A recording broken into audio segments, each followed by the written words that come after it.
ચાલ્યા જાય છે। આગળ દીકરા, પાછળ એમના પિતા, ઉભા રહ્યો, ઉભા રહ્યો, ઉભા રહ્યો। રસ્તામાં સરોવર આવ્યો। કેટલીક દેવાંગનાઓ સ્નાન કરતી હતી। સુખદેવજીને પેલા જતા જોયા એટલે સ્નાન કરતી રહી, દર્શન કર્યા સુખદેવજીના। પણ પછી નજર પડી કે પાછળ તો વ્યાસજી આવે છે દોડતા, રાડો પાડતા, દીકરા દીકરા। વ્યાસજીને જેવા જોયા એટલે અપ્સરાઓ દોડતી બારે નીકળી, વસ્ત્રો પહેરવા લાગી શરમાઈને। વ્યાસજીએ પૂછ્યું કે મારો આ દીકરો નીકળ્યો ત્યારે એને જોઈને તમે વસ્ત્ર ન પહેર્યા, મને જોઈને કેમ પહેર્યા? હું તો તમારા પિતાથી મોટો છું, તમે તો મારી પુત્રી સમાન છો। ઓલી દેવાંગનાઓ કહે છે કે ક્ષમા કરજો મહારાજ,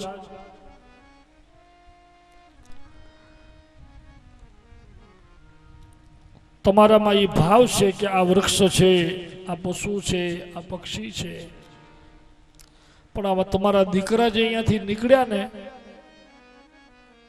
એનામાં કોઈ ભેદ જ નથી, કોઈ લિંગ ભેદ નહીં, વર્ણ ભેદ નહીં, અવતાર ભેદ નહીં, જેની બુદ્ધિ અભેદ છે, બધા ભેદથી પર આપણા બધામાં જો ભેદ છે, મારા તારાના કામ, ક્રોધ, લોભ, વિકારો। સુખદેવજી મહારાજ તો બધાથી પર છે, જેને સ્ત્રી પુરુષમાં પણ ભેદ નથી, પછી એને જોઈને મારે વસ્ત્ર પહેરવાની કોઈ જરૂર જ નથી। તમારામાં ભેદ છે એટલે અમે પહેર્યા। ઓહો, વ્યાસજીને વાત સમજાઈ ગઈ, પાછા વળી ગયા અને સુખદેવજી મહારાજ નીકળી ગયા છો અવધૂત રૂપે। પૃથ્વીને પાથરવાનું સમજે છે, આકાશને ઓઢવાનું સમજે છે, દિશાઓ જેના વસ્ત્ર છે। તરસ લાગે તો નદી પાસે જળ માગે, ભૂખ લાગે તો વૃક્ષો પાસે ભિક્ષા। પક્ષીઓ જેને ગીત સંભળાવે, વાદળાઓ જેને સ્નાન કરાવે,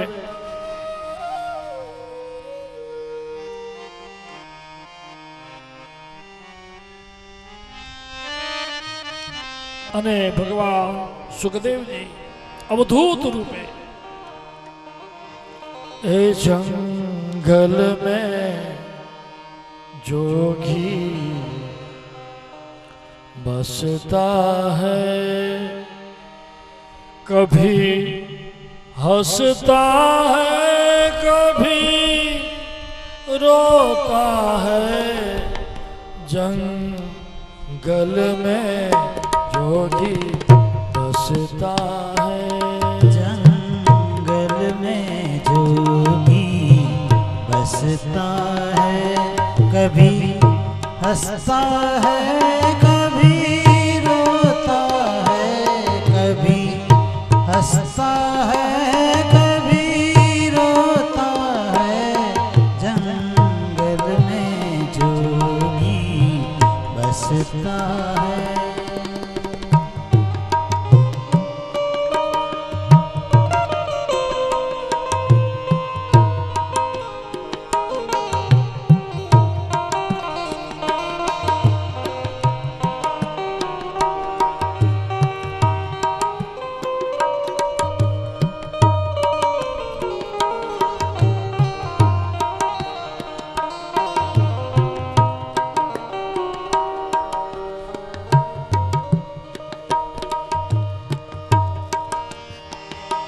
मुझे बादल स्नान कराते हैं, मुझे पक्षी गीत सुनाते हैं।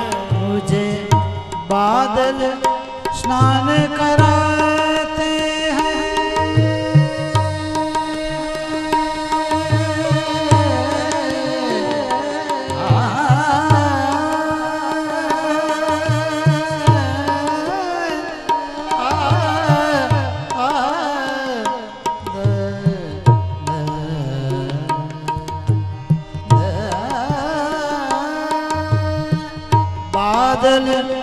स्नान कराते हैं, मुझे पंछी गीत सुनाते हैं। ये वृक्ष से रिश्ते आते हैं, ये वृक्ष रिश्ते आते हैं। कभी हंसता है कभी रोता है, कभी हंसता है कभी रोता है। जंगल में जोगी बसता है, जंगल में जोगी बसता है। कभी हंसता है कभी रोता है, जंगल में जो।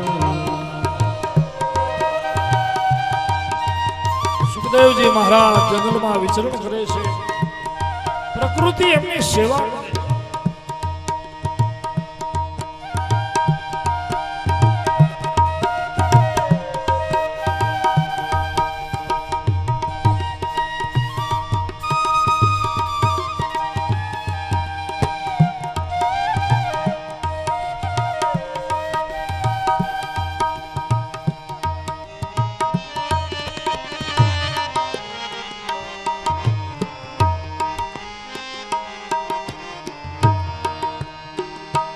कभी फिरता है नंगा नंगा, अखियों में बहती है गंगा। कभी फिरता है नंगा नंगा,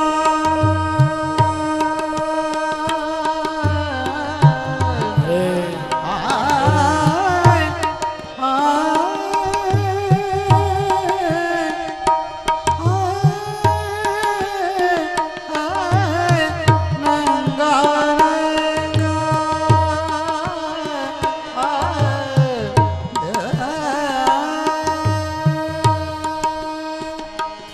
कभी फिरता है नंगा नंगा, अखियों में बहती है गंगा।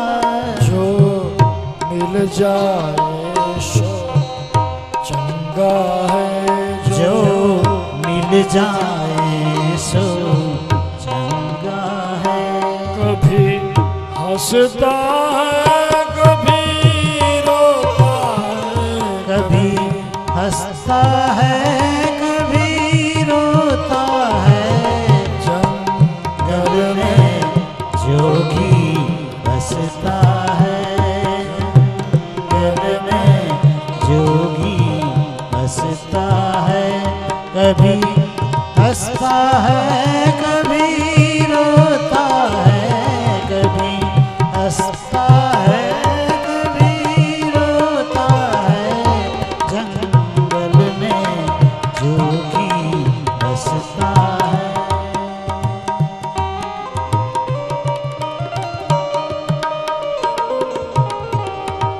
ભગવાન વેશ વ્યાસજી પાછળ જાય છે, પણ સુખદેવજી મહારાજ માયા મુક્ત થઈ વનમાં જાય છે, પ્રભુનું ભજન કરે છે, પ્રકૃતિ જેની સેવા કરે છે. સુખદેવજી મહારાજ તો વનમાં જતા રહ્યા, પણ વ્યાસ ભગવાને જ્યારે ભાગવત રચ્યો, આ 12 સ્કંદ 335 અધ્યાય 18,000 શ્લોકની દિવ્ય સંહિતા રચી. પછી વ્યાસજીને એમ થયું કે હવે આ મારે ભાગવત આપવું કોને? દીકરો જાણીને નહીં, પણ જેમને આગલા જન્મમાં પોપટ રૂપે મહાદેવના મુખેથી આ જ્ઞાન સાંભળ્યું છે અને એ જ્ઞાનને સિદ્ધ કરી અને આજે જે પૃથ્વી ઉપર વિચરણ કરે છે, પાછું એમનું વિચરણ એવું છે. સુખદેવજીના જીવન ચરિત્રમાં એમ લખ્યું છે કે એક દિવસ ક્યાંય રોકાતા નથી. એક વખત જે રસ્તા ઉપરથી સુખદેવજી મહારાજ પસાર થઈ જાય, એ માર્ગ પણ એના જીવનમાં બીજી વાર ના આવે, એ રસ્તો બીજી વાર ના આવે. એમ લખ્યું છે કે સુખદેવજી મહારાજ કોઈ ગામમાં તો ગયા જ નથી હો. નગરમાં નથી ગયા કોઈ. વન પર્વત ગીરી કંદરોમાં રહ્યા અવધૂત રૂપે. બધા એની સેવા કરે. પાછું સુખદેવજી મહારાજનું આવું વિચરણ. હવે એમને શોધવા ક્યાં?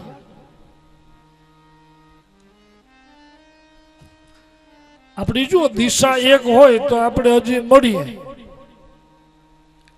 અત્યારે આપણે જેટલા બેઠા છીએ આપણા બધાનું સરનામું તો છે કે નહીં? આ કોઈ એવું હોય સરનામા વગરનું? આપણે બધા કાંઈક તો ઠેકાણું હોય ને. આપણે ક્યાંય મળવું હોય, કોઈને આપણે કંકોત્રી દેવી હોય, નામ લખે કે ભાઈ આ કયું, તો કે એમનું આ ગામ ને આ નામ. બીજું કાંઈ ન હોય તો ગામનું નામ યાદ રાખવું પડે, એમનું નામ. સરનામું તો બધાયનું હોય. પણ સુખદેવજી મહારાજ તો હતા એ સરનામા વગરના. બોલો, કોઈ એડ્રેસ નહીં, કોઈ સ્થાન નહીં. આ આવડી મોટી વિશાળ ભૂમિમાં શોધવા ક્યાં? એટલે વ્યાસ ભગવાને ભાગવતમાંથી 2 શ્લોક લીધા. એક શ્લોકમાં ભગવાનના રૂપનું વર્ણન છે અને બીજા શ્લોકમાં ભગવાનના ગુણનું વર્ણન છે. 2 દિવ્ય શ્લોક. હજારો શિષ્યને વ્યાસ ભગવાને આ 2 શ્લોક આપ્યા અને બધાને કહ્યું કે તમે બધી દિશા, બધા ખૂણા, વન, ઉપવન, ચારે દિશામાં જાઓ, તીર્થોમાં. તમારે બીજું કાંઈ નથી કરવાનું. આ 2 શ્લોકનું પારાયણ કર્યા કરજો, આ 2 શ્લોક બોલ્યા કરજો. મારો દીકરો સુખદેવ જેવો આ સાંભળશે એટલે એ દોડતો તમારી પાસે આવશે. અને એ 2 શ્લોક લઈને હજારો શિષ્ય બધી દિશાઓમાં, તીર્થોમાં, વન ઉપવનમાં, ગિરી કંદરોમાં શિષ્યો નીકળી ગયા. એકમાં ભગવાનના રૂપનું વર્ણન, બીજામાં ગુણનું વર્ણન. એક ભાગવતજીના 10મા સ્કંદના 22મા અધ્યાયનો શ્લોક છે. વેણુ ગીતથી પેલા કે બરહા પીરમ નટવર વપુ કર્ણયો કર્ણિકાર बिभ्रद्वास कनक कपिशं वैजयन्तीं च मालां रन्ध्रान् वेणु अधर सुधया पूरयन् गोपवृन्दै વૃંદારણ્યમ સ્વપદરમણમ प्राविशद गीत कीर्ति. એક શ્લોકમાં ભગવાનના રૂપનું વર્ણન છે કે બાંકે બિહારીનું રૂપ કેવું છે. બરહા પીડમ, જેના માથા ઉપર મોરના પીછાવાળો મુકુટ છે, સુંદર મુખાકૃતિ છે, વાંકડિયા વાળ છે, કમલ નયન છે, સુંદર નાસિકા છે, કમળની પાંખડી જેવા ઓષ્ઠ છે, સુગ્રીવ કંઠ છે, વિશાળ વક્ષસ્થળ છે, ગંભીર નાભી છે, પીળું પિતાંબર પહેર્યું છે, કર્ણયો કર્ણિકાર, કાન ઉપર જેને કર્ણિકાના ફૂલ મૂક્યા છે, 2 કાન ઉપર આમ લટકતા ફૂલ છે, કર્ણિકા કણેરના. ભગવાન અહીંયા કાન ઉપર લટકતા ફૂલ રાખતા. આપણે કાન ઉપર શું કામ ફૂલ રાખવાનું કારણ શું? કાન વાયુ તત્વ છે, આંખ તેજ તત્વ છે, નાક ગંધ તત્વ છે, કાન વાયુ તત્વ છે, જીભ જલ તત્વ છે. આપણે બધાને ખબર એમ જ પડે ને, ચામડી છે, સ્પર્શ. કોઈ વસ્તુ ઠંડી કે ગરમ છે એ આપણે કેમ ખબર પડે? અડીએ તો ખબર પડે. ખારું ખાટું તીખું કેવું છે એ આપણે ખબર કેમ પડે? જીભમાં તે મૂકીએ તો જોવાથી ખબર પડશે કે આમાં મીઠું છે કે નહીં. આંખ છે એ જોઈ છે, બધા તત્વ છે. કાન વાયુ તત્વ છે અને સુગંધ દુર્ગંધ ને લઈ કોણ જાય? વાયુ. એટલે આ કાન ઉપર ફૂલ રાખવાનું કારણ પણ તમે જોજો વડીલો હોય ને ગામમાં વયોવૃદ્ધ એ મંદિરેથી વળતા હોય તો અનુભવ કરજો એના કાન ઉપર નિર્માલ્ય હશે, ફૂલ અહીંયા મૂક્યું. તો પછી બધા હવે અહીંયા ખબર અહીંયા કોટમાં લટકાવતા થયા, નાડાવાળા ફૂલ રાખતા થયા. પણ ફૂલની જગ્યા અહીંયા પેલા અત્તરના ઓલા પૂમડા નાખતા એ ક્યાં નાખતા? કાનમાં રાખતા. કોઈ નાકમાં ન ભરાવે. ભરાવે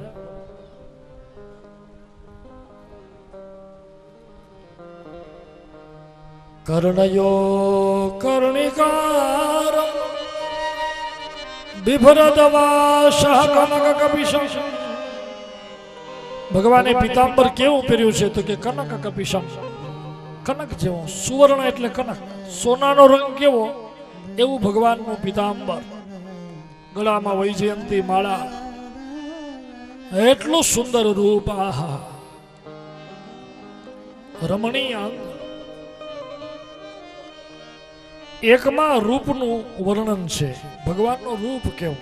બીજો જે શ્લોક આપ્યો એ ભાગવતના 3જા સ્કંદના 2જા અધ્યાયનો 22મો શ્લોક છે. એમાં ભગવાનના ગુણનું વર્ણન છે કે અહો બકીયમ સ્તનકાલકૂટમ જિગાંશયા પાયયદપ્ય સાધ્વી લેભે ગતિમ ધાત્યુતતાં તતોન્યમ કં વા દયાલુ શરણં વ્રજેમ. શરણં કં વા દયાલુ શરણં વ્રજેમ. અહો બકીયમ સ્તનકા. બીજા શ્લોકમાં ભગવાનના ગુણનું વર્ણન છે કે શ્રી હરિના ગુણ કેવા છે. અહો બકીયમ સ્તનકાલ કૂટમ. કંસની મોઢે બોલેલી બેન બકી. પૂતનાનું એક નામ બકી હતું, સાચું નામ બકી. આપણે કચ્છીમાં ઓલા પત્તામાં જે બગડો આવે એ બકી નહીં. બકાસુરની બેન હતી. બકાસુર અને એની બેન બકી, એ બે ભાઈ બેન, પણ કંસની મોઢે બોલેલી બેન. એટલે અહીંયા એને વ્યાસ ભગવાને બકીનો ઉચ્ચાર કર્યો છે કે અહો બકીયમ સ્તનકાલકૂટમ. ઈ પૂતના કંસના કહેવાથી પોતાના સ્તન ઉપર કાલકૂટ નામનું ઝેર લગાવી અને ભગવાન બાલ મુકુંદને મારવા આવી હતી. જ્યારે ઓરડામાં કોઈ નહોતું ત્યારે પૂતના બધાયની નજર ચુકાવતી, પગલા દબાવતી. જેવી ઓરડામાં પગ દીધો એને પ્રવેશી. ભગવાને પારણામાંથી સૂતા સૂતા જોયું કે માસી પધાર્યા છે.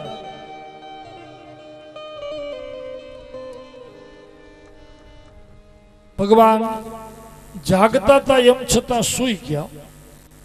મિલિતે ક્ષણઃ, બે આંખો બીજી દીધી. પૂતના આવી, ભગવાનને ખોળામાં લીધા. પોતાનું કાલકૂટવાળું ભયંકર ઝેરવાળું સ્તન બાલ મુકુંદના મુખમાં આવ્યું.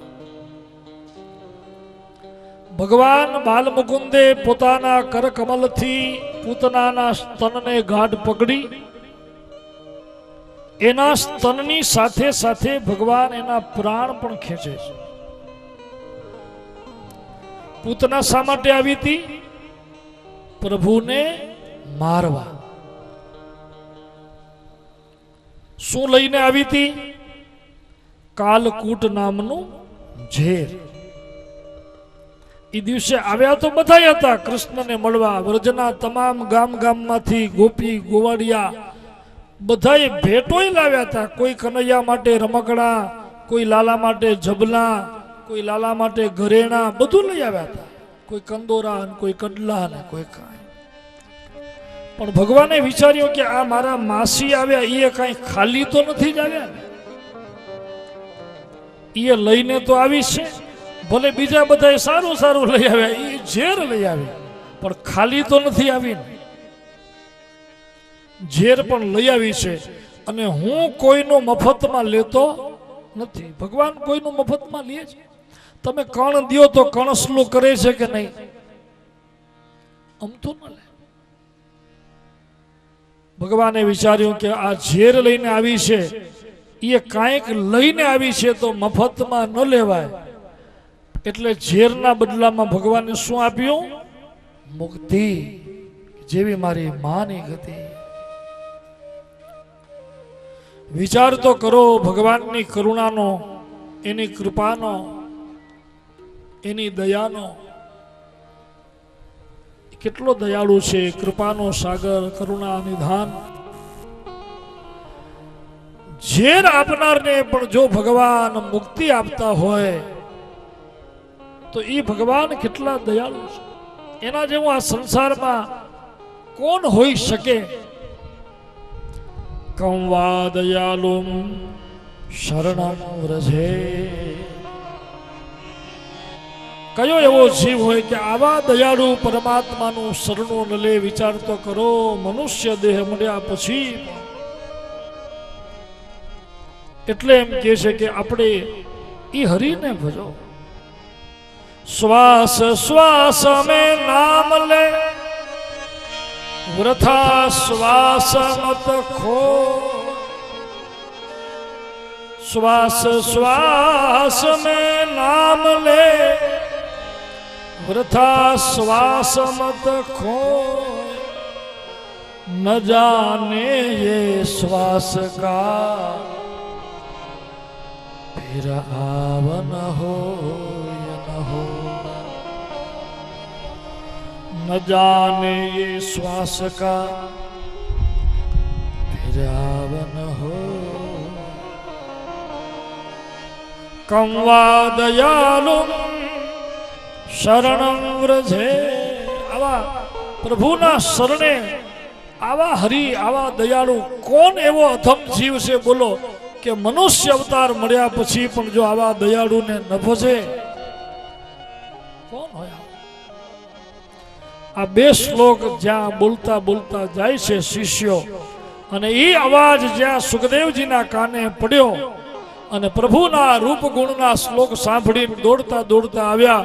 ઓલા શિષ્યોને કે આ શ્લોક તમને કોને આપ્યા?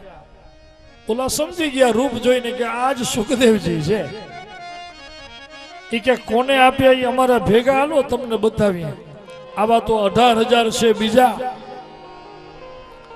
પછી સુખદેવજી મહારાજ આવ્યા.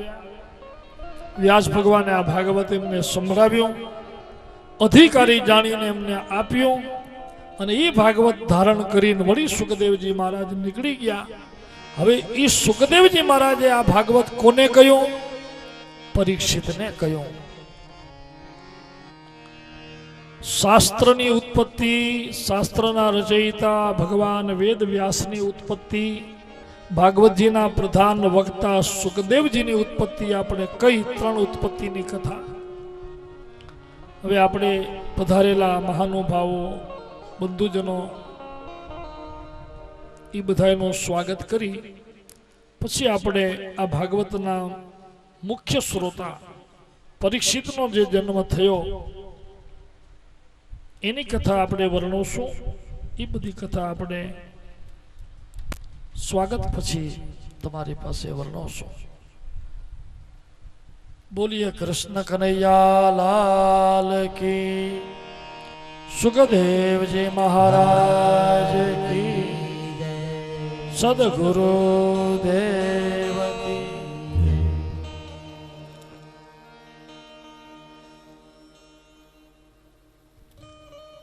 હલો, મા વાગેશ્વરી ધામમાં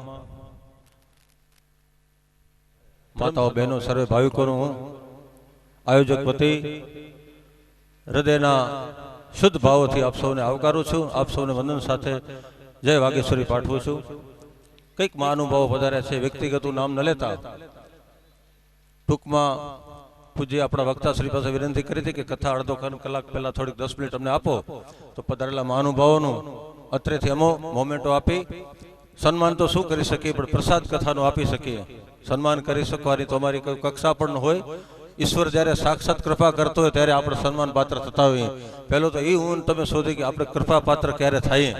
સદગુરુ મહારાજની ને મા વાઘેશ્વરીની ને આપણા ઈષ્ટદેવ ભગવાન શ્રી કૃષ્ણની કૃપા હોય ત્યારે માના ખોડે આપણે ભાગવત કથાનું આપણે સૌ પાન કરીએ છીએ.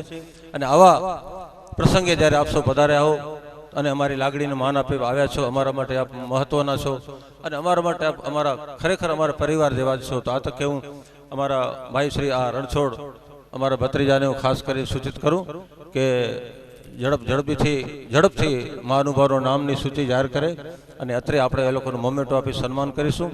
અત્રે એક વસ્તુની આપણે વાત કરું કે આ કથા ફક્ત નિજન ભાવથી નિજાનંદ સ્વાન સુખાય ભાવથી કથા છે.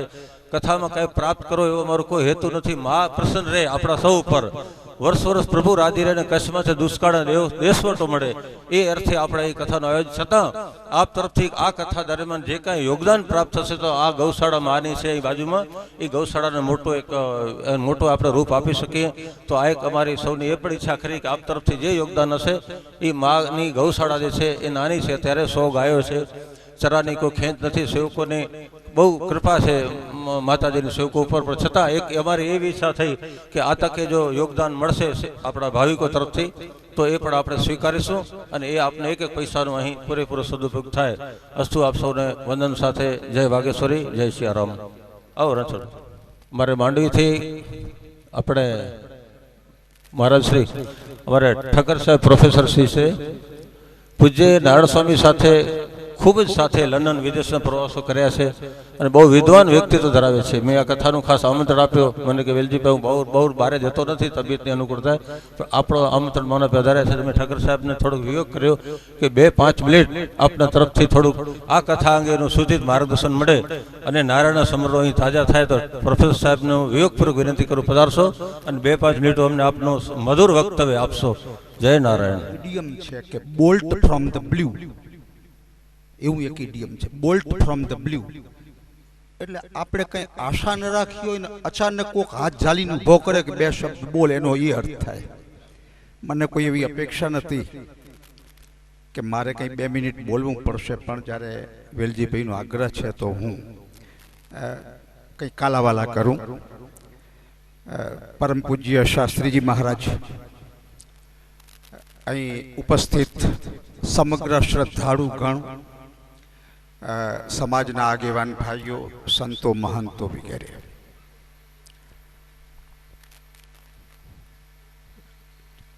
જિંદગીમાં તમે મૂડીપતિ કોને કહો?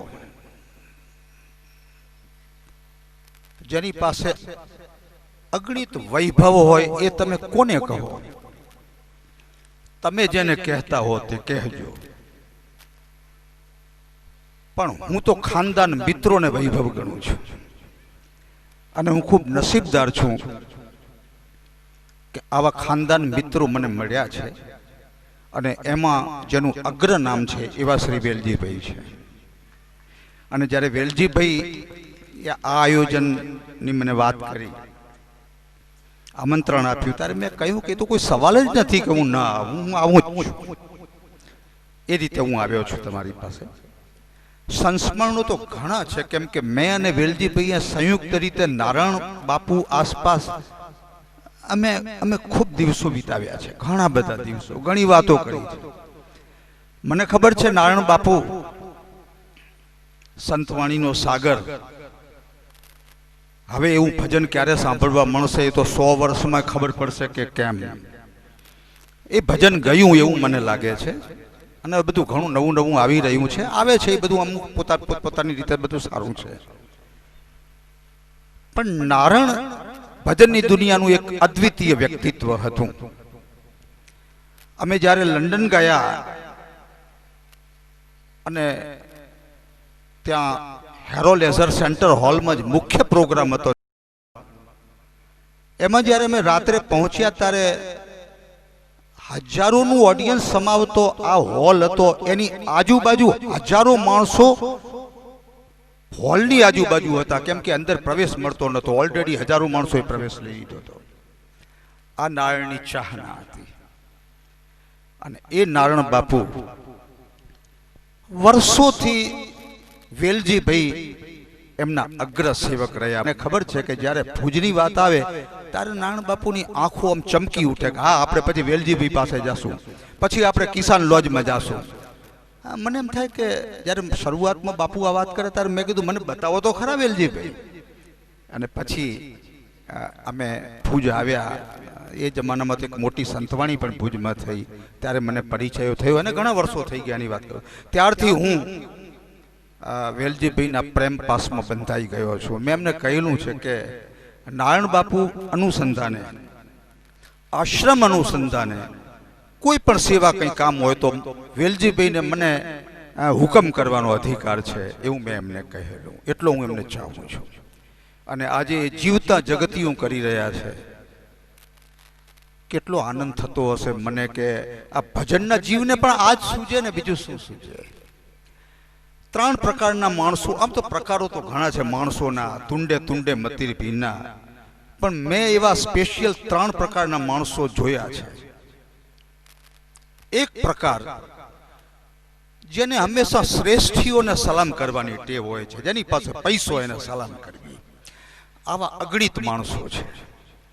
બીજો પ્રકાર જેને સાહેબને સલામ કરવાની ટેવ હોય છે. સાહેબમાં બધા આવી ગયા, રાજકીય નેતાઓ વગેરે વગેરે વગેરે. અને ત્રીજો પ્રકાર એવો છે કે સાધુ સિવાય કોઈને સલામ કરતો નથી. સાધુને સલામ નથી કરતો, એના પગમાં આરોટે છે. આ ત્રીજો પ્રકાર. અને આ ત્રીજા પ્રકારમાં વેલજીભાઈ આવે છે. મને ખબર છે કે એમને મોરારી બાપુનો કેટલો પ્યાર મળ્યો છે. મને એ પણ ખબર છે કે નારાયણ બાપુ, હવે નારાયણ બાપુ ભજનના ફિલ્ડની અંદર એક અને અદ્વિતીય, અને આ બાજુ મોરારી બાપુ એટલે વક્તવ્યના ફિલ્ડમાં દુનિયા, રાષ્ટ્રમાં નહીં દુનિયામાં નંબર 1. એવો કયો વક્તા છે કે 3 કલાક સુધી જો ધારે તો 3 કલાક સુધી લાખો માણસોને રડાવે? એવો કયો વક્તા છે વિશ્વની અંદર કે જો ધારે તો 3 કલાક સુધી એને હસાવે? આવો એકમાત્ર વક્તા. એને ગમે એટલી વખત સાંભળો, કથા ભલે એકની એક ગોવાની કથા તમે 5 વખત સાંભળો તો પણ મોરારી બાપુ નવો ને નવો લાગે. આ મોરારી બાપુના આશીર્વાદ મળ્યા છે. કેટલા બધા સદભાગી છે વેલજીભાઈ. મેં વાંચ્યું અંતર કાળમાં વેલજીભાઈને, અને નારાયણ બાપુ કેટલા ચાહતા હતા એ મને ખબર છે. આવું એક વ્યક્તિત્વ આહિર સમાજમાં વસે છે. સમાજ સમગ્ર ગૌરવ લઈ શકે છે એવું આ વ્યક્તિત્વ છે. અને આના અનુસંધાને ઘણી વાતો હું કરી શકું એમ છું, પણ મને ખબર છે કે કથાને રોકીને મારે બોલવાનું થયું છે, જે મને જરા થોડોક ડિસિપ્લિનનો ભંગ લાગ્યો છે. એટલે હું આથી વિશેષ કંઈ નહીં કહું.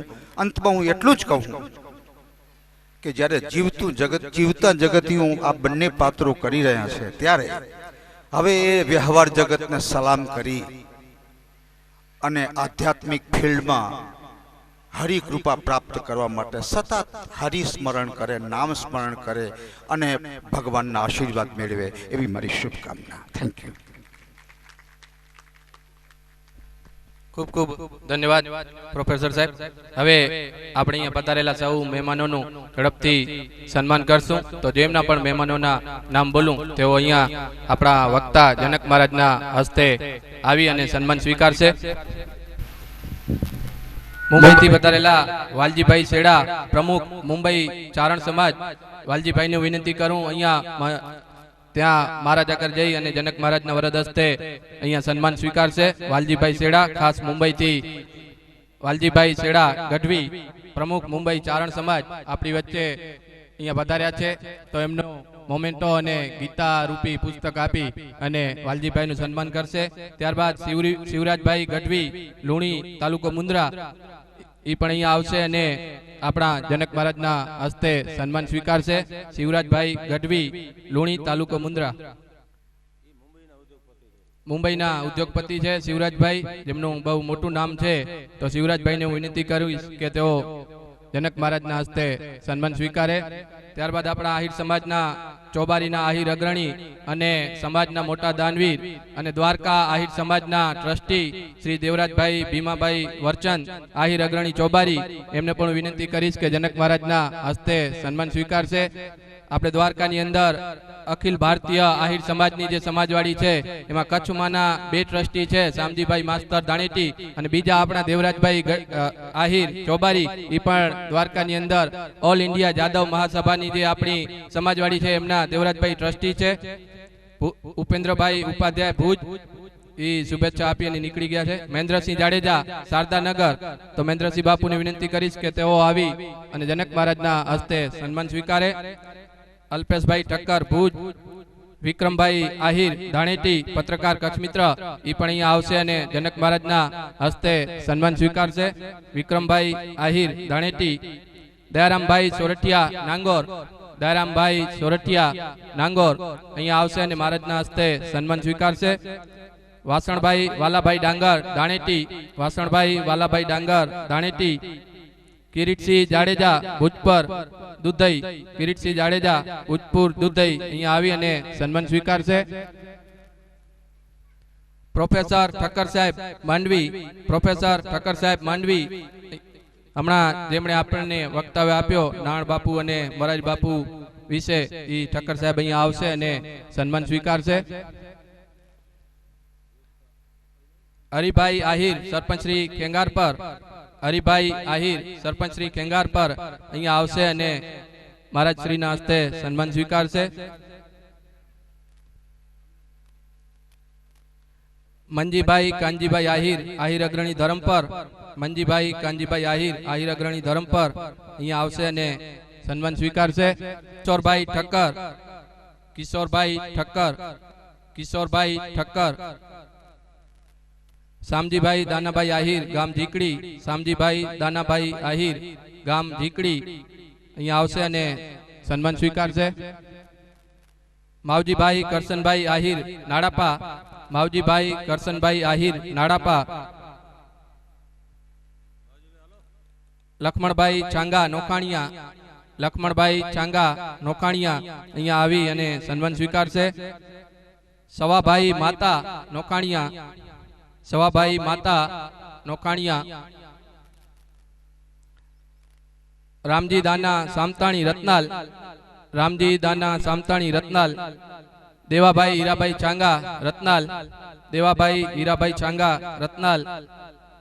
આપણા આહિર સમાજનું ગૌરવ અને ભજનની દુનિયામાં જેમનું મોટું નામ છે એવા બાબુભાઈ ભજનિક, બાબુભાઈ ભજનિક ભીમા સરવાડા, એ પણ અહીંયા આવી અને મહારાજના વરદ હસ્તે સન્માન સ્વીકારશે. 2 તારીખના પણ આપણે અહીંયા બાબુભાઈ પધારવાના છે સંતવાણીમાં. વેલજીભાઈના આમંત્રણને માન આપી અને ઘણા બધા નામી અનામી કલાકારો અહીંયા આવશે. 2 તારીખના આપણે સંતવાણી રાખેલ છે.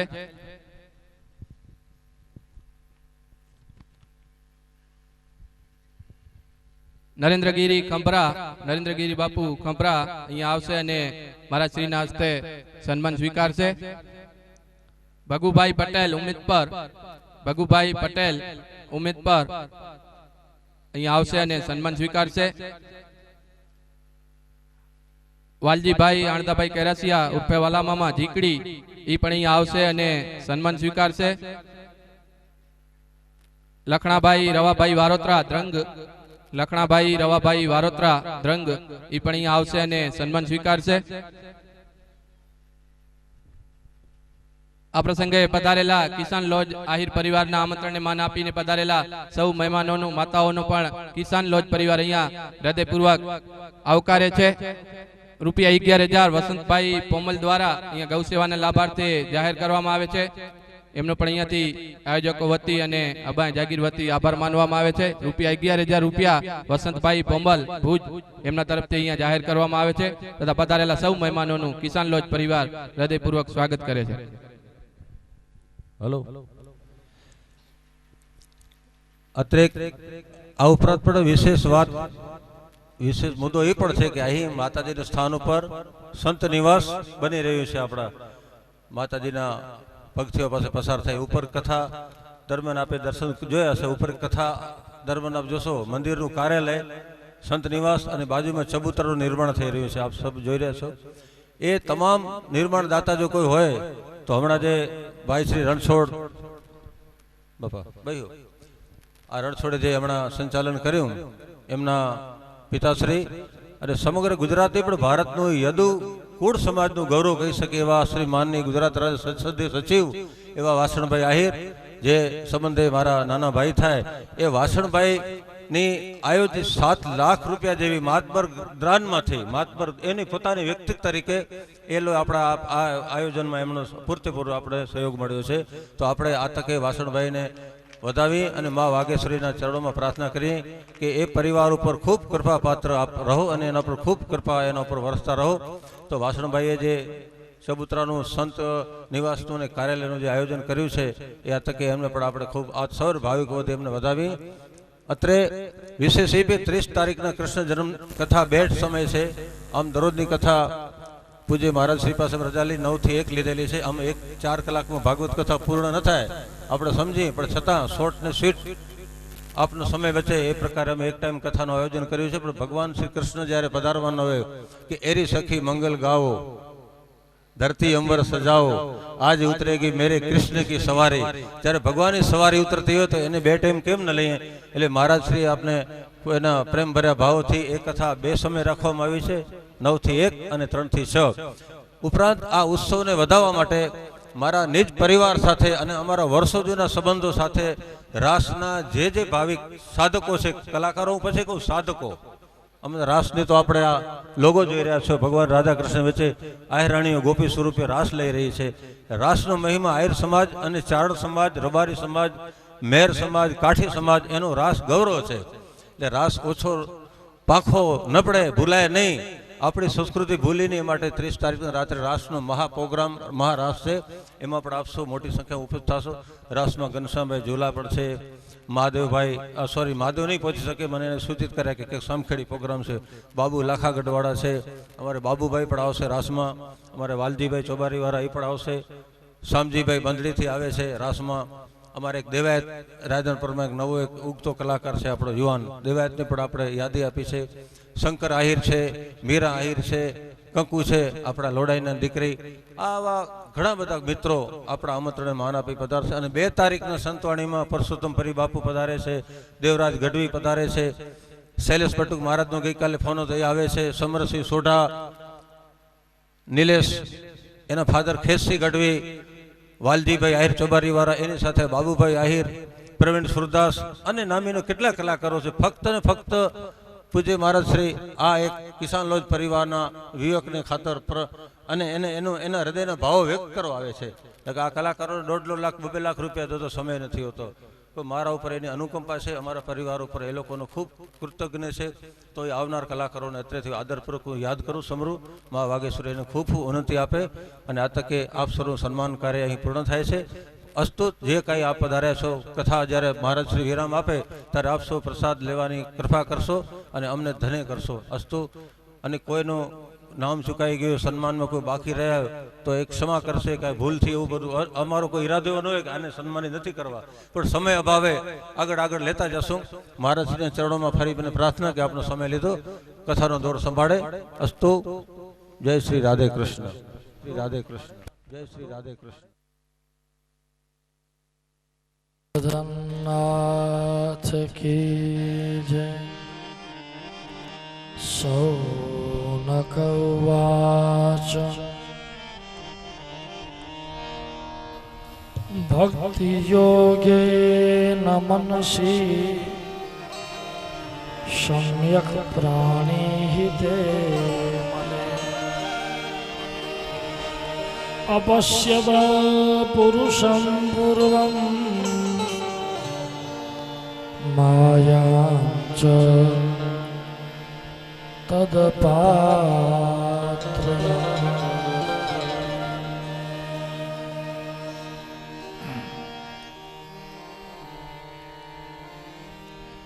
પ્રથમ સ્કંદમાં ભાગવતના રચયિતા ભગવાન વેદ વ્યાસનું પ્રાગટ્ય કહ્યું. આપણે ભાગવત શાસ્ત્રનું પ્રાગટ્ય થયું કેવી રીતે એ કથા કહી અને ભાગવતજીના પ્રધાન વક્તા સુખદેવજીના પ્રાગટ્યની કથા કહી. હવે પછીનો પ્રશ્ન એ હતો કે આ કથા સુખદેવજી મહારાજે કોને કહી? પરીક્ષિતને. પરીક્ષિત કોણ? તો પરીક્ષિત ભરત વંશમાં કૌરવ અને પાંડવો થયા. આપણે બધા જાણીએ છીએ કૌરવો અન્યાયનો પાત્ર છે, પાંડવો ન્યાયનો પાત્ર છે, ધર્મનો પાત્ર છે. અને ભગવાન હંમેશા ધર્મની સાથે રે. યત્ર યોગેશ્વર કૃષ્ણ યત્ર પાર્થો ધનુર્ધરઃ. અને હંમેશા જય પણ ધર્મનો જ થાય. કૌરવોએ અનીતિ કરી, અધર્મ કર્યો. વારંવાર દુર્યોધનને સમજાવવામાં આવ્યો. પાંડવોને એને 12 વર્ષનો વનવાસ, ગુપ્તવાસ આપ્યો. બધુંય પાંડવોએ નિર્વિઘ્ને પરિપૂર્ણ કર્યું. પણ દુર્યોધને પાંડવોને એમનો હક આપ્યો નહીં, સંપત્તિ આપી નહીં. અનેક વિષ્ટિઓ થઈ, એમાં સમજાવવાના પ્રયત્નો થયા. પણ દુર્યોધને સાફ કહી દીધું કે જમીનમાં સોય ખૂપે એટલી પણ જમીન હું આપવા તૈયાર નથી. યુદ્ધ કરવું પડશે તો હું લડીશ. અને કૃષ્ણ અવતારનું ભૂમિના ભારને દૂર કરવાનું છેલ્લું જે કાર્ય, ભગવાન કૃષ્ણ બલરામનો અવતાર તો એટલા માટે થયો હતો, ભૂમિના ભારને દૂર કરવા. ભૂભાર ઉતારાય.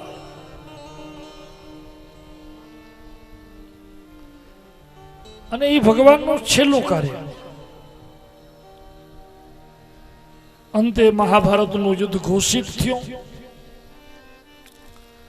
18 દિવસના આ યુદ્ધમાં 18 અક્ષોહિણી સેનાઓ સમાપ્ત થઈ.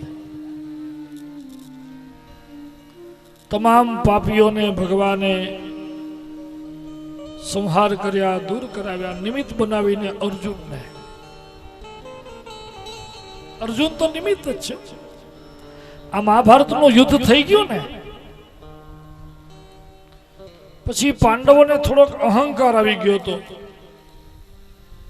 અર્જુન કૃષ્ણને કહે છે, મહારાજ જોયો ને મારું ગાંડીવ ધનુષ, એક બાણ મારું છૂટતું હતું ને હજારો શત્રુઓના સંહાર થતા હતા. ભીમ પોતાની ગદાના વખાણ કરે છે કે મારી ગદા ફરતી હતી ને આજુબાજુ શત્રુઓના ઢગલા થઈ જતા. મારા છોડેલા હાથીઓ હજી આકાશમાં ઉડે છે. બધા પોતપોતાના પરાક્રમની વાતો કરતા હતા. એટલે શ્રી કૃષ્ણએ કહ્યું કે ભાઈ હું તો અર્જુનનો સારથી હતો, મારું ધ્યાન તો અર્જુનની રક્ષામાં જ હતું. એટલે તમે શું પરાક્રમ કર્યા એ મને બરોબર ધ્યાન નથી રહ્યું. પણ આપણે એમ કરીએ, બભુરવાનને પૂછીએ. અર્જુનના એક દીકરા હતા બભુરવાન, મહાબલી હતા, મહારથી હતા. અને મહાભારતના યુદ્ધ પહેલા એનું બલિદાન દેવામાં આવ્યું હતું. પણ એ બભુરવાને એક ઈચ્છા વ્યક્ત કરી હતી શ્રી કૃષ્ણ પાસે, કારણ કે એ પોતે મહારથી હતો. રથી પછી મહારથી આવે. ભીષ્મ, કર્ણ એ બધા મહારથીઓમાં આવે. એવો મહારથી હતો. એટલે બભુરવાને કહ્યું કે મહારાજ મારી ઈચ્છા તો બહુ યુદ્ધ કરવાની હતી, મને મારા પરાક્રમને બતાવવાની ઈચ્છા હતી, પણ હવે મારું બલિદાન દ્યો છો તો મારી એક ઈચ્છા છે કે હું લડી તો નહીં શકું બલિદાન દેશો એટલે, પણ મારું માથું જે તમે બલિદાન દ્યો ને એ ત્યાં સુધી જીવતું રહે જ્યાં સુધી આ યુદ્ધ ચાલે. અને એવી જગ્યાએ મૂકજો કોઈ પર્વત ઉપર, કુરુક્ષેત્રના મેદાનની આજુબાજુ, કે હું ત્યાં આ મસ્તકથી યુદ્ધ જોઈ શકું, એવી મારી ઈચ્છા છે. એટલે એ માથું ત્યાં મૂક્યું. પછી આ બધાએ અભિમાન કરતા હતા ત્યારે શ્રી કૃષ્ણ ભગવાન એ બધાને લઈ પાંડવોને અને કહે છે કે હવે તમે શું પરાક્રમ કર્યા એ હું નથી જાણતો, હાલો આપણે ઓલું બભરુવાનનું જે માથું રાખ્યું છે ને એને આપણે મળી આવીએ, દર્શન કરી આવીએ, એને પૂછી જોઈએ, કારણ કે જોયું એને છે બધું. એટલે બધા ગયા, ત્યાં જઈને બધા પોતપોતાના અભિમાનની વાતો કરીને પછી જે બભરુવાનનું માથું ખડખડાટ હસ્યું, એવું હસ્યું, એવું હસ્યું. એકદમ એનું હાસ્ય સાંભળીને પછી તો ઓલા પાંડવોના મોઢા કરમાઈ ગયા કે આટલો બધો હશે કેમ? બભરુવાનને પૂછ્યું કેમ આટલો બધો હસસ? બભરુવાનનું માથું કહે છે તમે તો બધા એમ માનો છો કે મેં કર્યું, પણ હવે તમને સાચું કહી દઉં કે આ કુરુક્ષેત્રના મેદાનમાં બભરુવાન કે મેં સુદર્શન ચક્ર સિવાય કાંઈ જોયું જ નથી. તમે એમ માનો છો કે મેં માન્યા, પણ જે માર્યા છે આ જે કાંઈ કર્યું છે એ શ્રી કૃષ્ણએ કર્યું, એમને કર્યું, તમે તો બધા નિમિત્ત છો. પછી બધા એના અભિમાન ઉતરી ગયા, ભગવાન શ્રી કૃષ્ણના શરણમાં થયા કે મહારાજ ક્ષમા કરજો. ભગવાને તો ગીતામાં કહ્યું છે કે નિમિત્ત માત્રમ ભવસવ્ય સાચિન, હું તો તમને ખાલી નિમિત્ત બનાવું. આપણે બધાને પરમાત્મા કોઈને કોઈ રૂપે નિમિત્ત બનાવે છે, બાકી બધું કરતા તો ઈ જ છે, એ કરે એમ થાય. ભૂમિના ભારને દૂર કર્યો, છેલ્લું યુદ્ધ કરાવ્યું ભીમ દુર્યોધનનું. દુર્યોધનની છેલ્લી દશા છે, પ્રાણ નીકળતા નથી, દુર્યોધન રડે છે. પાપી માણસનું મૃત્યુ બગડે, નિતાંત એકાંત છે, દૂર દૂર સુધી કોઈ દેખાતું નથી. કુરુક્ષેત્રના મેદાનમાં અડધા કપાયેલા શરીર પડ્યા છે, લોહીની નદીઓ વયા કરે છે, માથે આભ, નીચે ધરતી. દુર્યોધન એકલો ત્યાં નથી જીવી શકતો કે નથી મરી શકતો, આવી સ્થિતિમાં લટકતો હતો.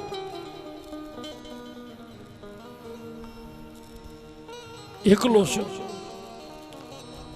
આપણે આવ્યા એકલા છે, જાવો અંતે એકલું જ જાવ. એકલા જ આવ્યા મનવા, એકલા જવા, સંઘી વિના, સાથી વિના, એકલા જવાના,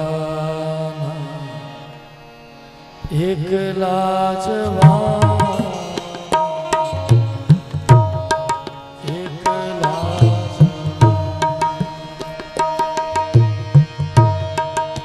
એકલા જ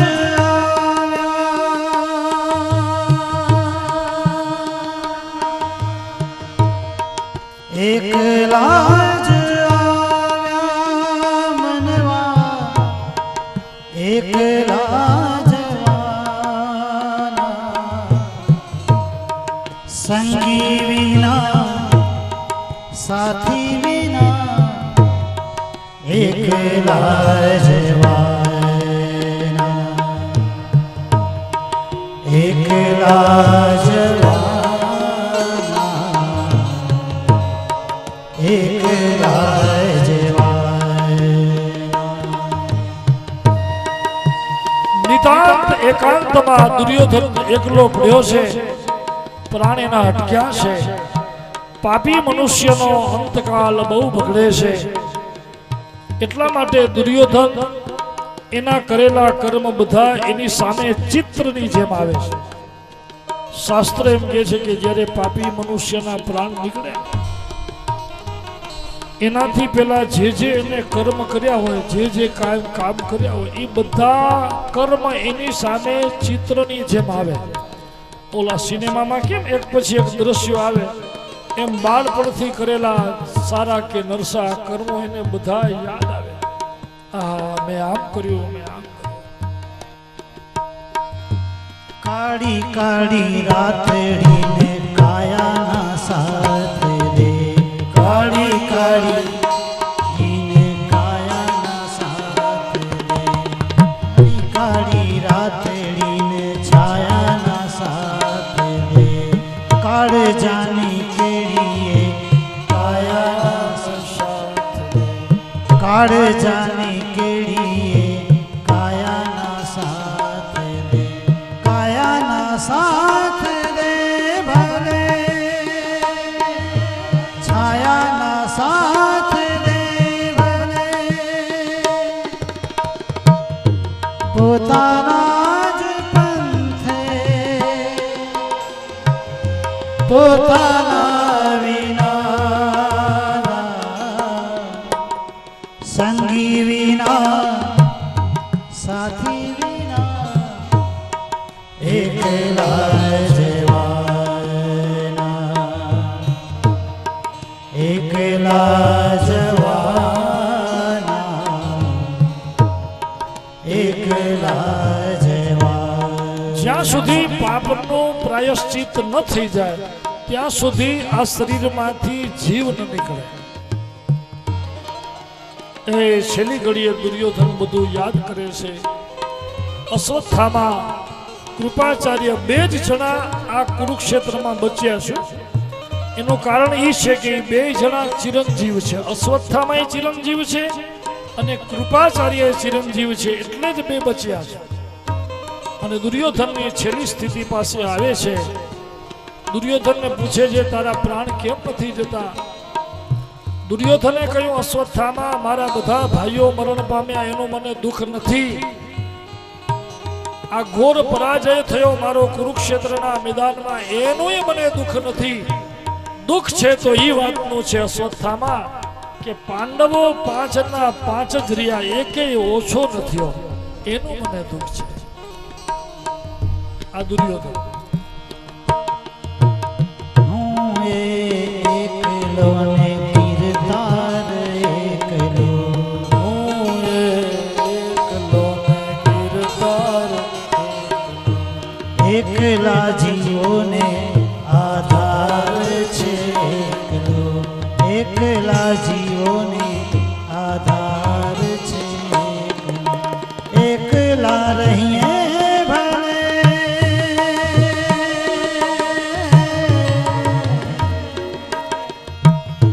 વેદના સહીએ ભલે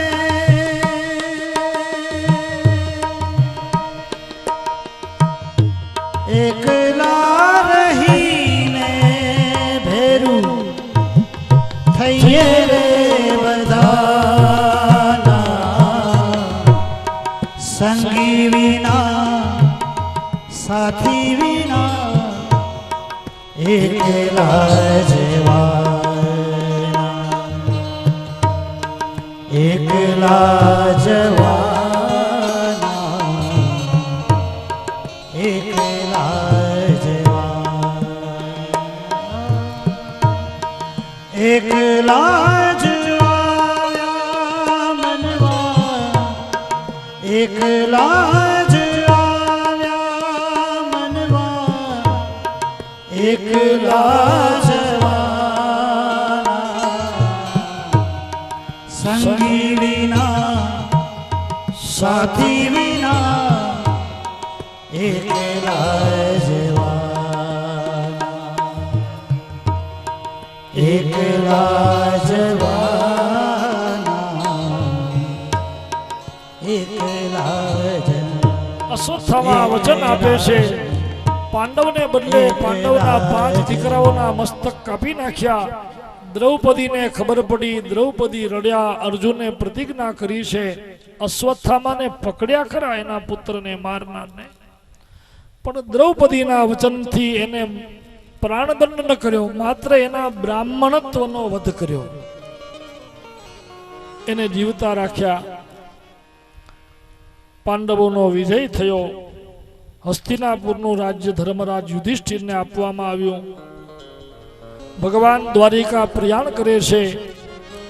અશ્વત્થામા વેર લેવા માટે અભિમન્યુના પત્ની ઉત્તરા જે સગર્ભા હતા, જેના ઉદરમાં એકમાત્ર પાંડવનો વંશ હતો, એના ઉપર બ્રહ્માસ્ત્ર છોડ્યું અને એ બ્રહ્માસ્ત્રથી બચવા ઉત્તરા દોડતી દોડતી ભગવાનના શરણે આવી. પ્રભુએ એની રક્ષા કરી. ત્યારે ઉત્તરાએ કહ્યું કે ભગવાન, અહીંયા આપ હતા તો મારી રક્ષા થઈ, પછી મારી કોણ રક્ષા કરશે? ભગવાને એક અંગૂઠા જેટલું રૂપ એના ઉદરમાં પધરાવ્યું. એ બાળકનું ભગવાને પરીક્ષરણ કર્યું એટલે એમનું નામ પડ્યું પરીક્ષિત. આપણે બધાય પરીક્ષિત છીએ. ગઈકાલે મેં કહ્યું કે ભાગવતજીમાં જે કથાઓ આવશે એ આપણી જ છે, મારી ને તમારી જ છે. પરીક્ષિત એટલે આપણે બધા. માના ઉદરમાં આપણું પોષણ કોણ કરે છે? કોણ આપણે જીવાડે છે? કોણ પવન આપે? કોણ પાણી આપે? દરેક જીવ પરીક્ષિત છે. પરીક્ષિત મહારાજનો જન્મ થયો. ધર્મરાજા યુધિષ્ઠિરને ત્યાં જય જયકાર થયો. એ પરીક્ષિત મહારાજ અજાણપણે સમીક ઋષિનો અપરાધ કર્યો. એના ગળામાં સર્પ મૂક્યો અને સમીકના પુત્ર શ્રૃંગીનો એમને શ્રાપ થયો કે હે કુલાંગાર, આજથી 7મે દિવસે તમને તક્ષક નાગ કરડશે, તમારું મૃત્યુ થશે. મૃત્યુથી અભય બની પરીક્ષિત ગંગા કિનારે આવ્યા છે અને હવે સુખદેવજી મહારાજ એમને જે કથા સંભળાવશે એ કથા આપણે આવતીકાલે સવારે તમારી પાસે 9 વાગ્યાથી વર્ણન કરશું. હજી મૂળ ભાગવત તો હવે શરૂ થશે. અત્યાર સુધી તો ભાગવત કઈશ એમ ચાલે છે. આ પેલો સ્કંદ અને બીજા સ્કંદ સુધી તો હજી કથા કઈશ એમ આવશે. મૂળ શરૂઆત તો તૃતીય સ્કંદથી થાય છે. આપણે કહ્યું ને, પેલો સ્કંદ અધિકાર લીલા છે, બીજો સ્કંદ સાધન લીલા છે. આ કથા સાંભળવા માટે 2 દિવસ સુધી તમે આ 2 સ્કંદની કથા સાંભળો ત્યારે તો આપણે ભાગવત સાંભળવાનો અધિકાર મળે, જ્ઞાન સાંભળવાનો. ત્યારે આપણું અંતઃકરણ શુદ્ધ થાય, ઇન્દ્રિયો પવિત્ર થાય. દૂધ લેવું હોય તો તપેલું કેમ ચોખ્ખું કરીને લઈએ દૂધ, તો એમાં દૂધ ટકે. પણ તપેલું બગડેલું હોય તો કઈ રીએ? આપણું આ બધું અંદર બગડેલું હોય તો જ્ઞાન ટકે નહીં. એટલે 2 દિવસ સુધી તો આપણે આ શુદ્ધિકરણ કર્યું, અધિકાર પ્રાપ્ત કર્યો. આ બધી ઇન્દ્રિયોથી ભગવાનને કેમ ભજવા, બહિર્મુખ ઇન્દ્રિયોને અંતર્મુખ કરીને કેમ પ્રભુનું ધ્યાન કરવું, આ બધું વિશુદ્ધ થાય ત્યારે આપણું આ જ્ઞાન, એનો અધિકાર આપણે પ્રાપ્ત થાય. તો હવે એ બધી કથા સુખદેવજી મહારાજ જે વર્ણવશે આવતીકાલના પ્રસંગમાં તમારી પાસે વર્ણવશું.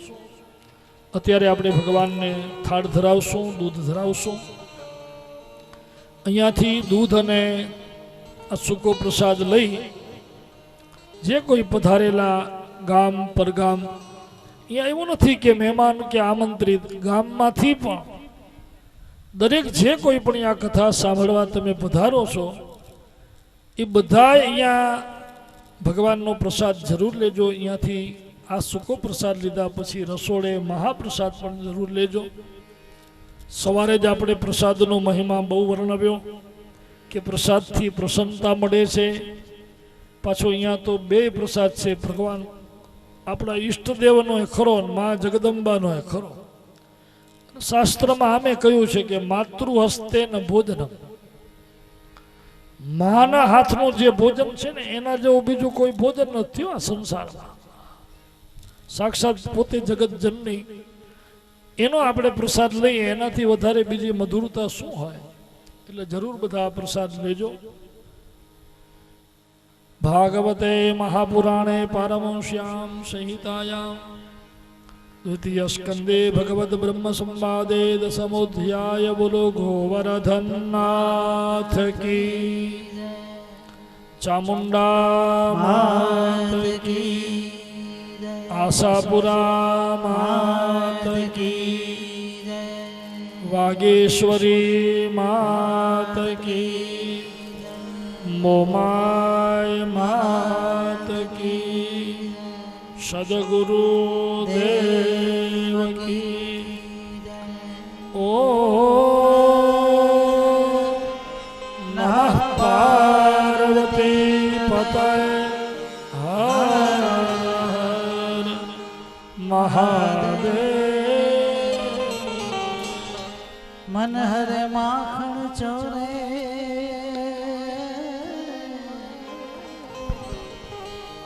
अन मधुरी बजावे बे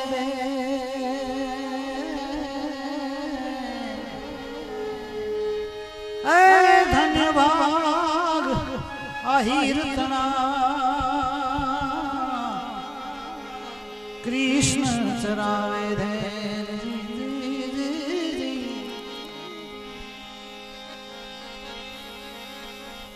दूध मां साकर दूध मागी दूध पीवो मारा गोविंद जी दूध मां साकर दूध मागी दूध पीवो मारा गोविंद जी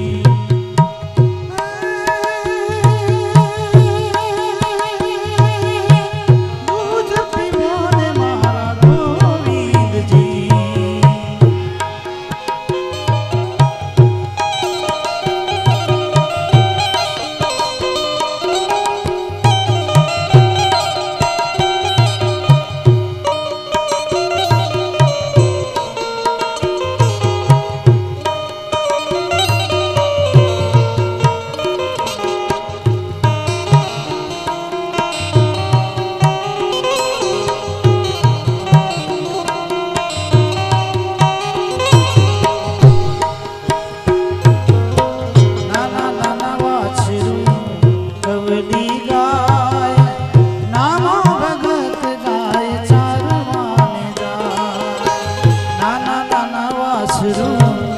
कवली गाय नामो भगत गाय चारवान जाय दूध मां साकर दूध मागी दूध पीवो मारा गोविंद जी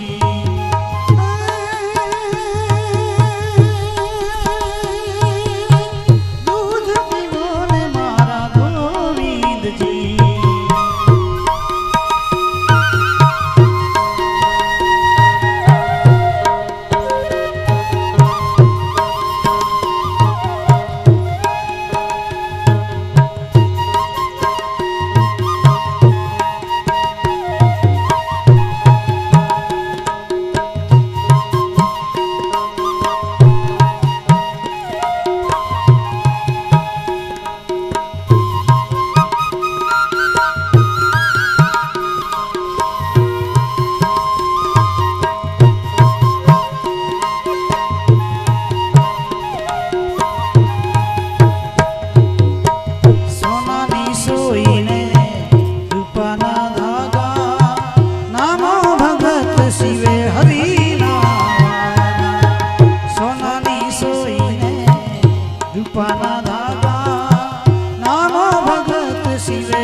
નાનો ભગત છે જાતના સઈ દૂધ પીવો તમે કટોરા લઈ દૂધમાં સાકર દૂધમાં ઘી દૂધ પીવો મારા ગોવિંદજી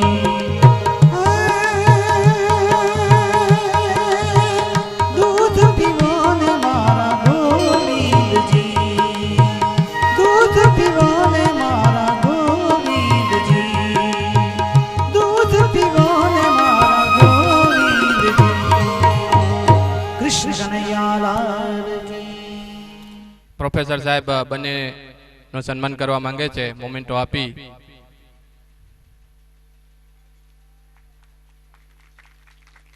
જય બધા મહેમાનોને વિનંતી કે મહાપ્રસાદ લઈને જ અહીંયાથી જશે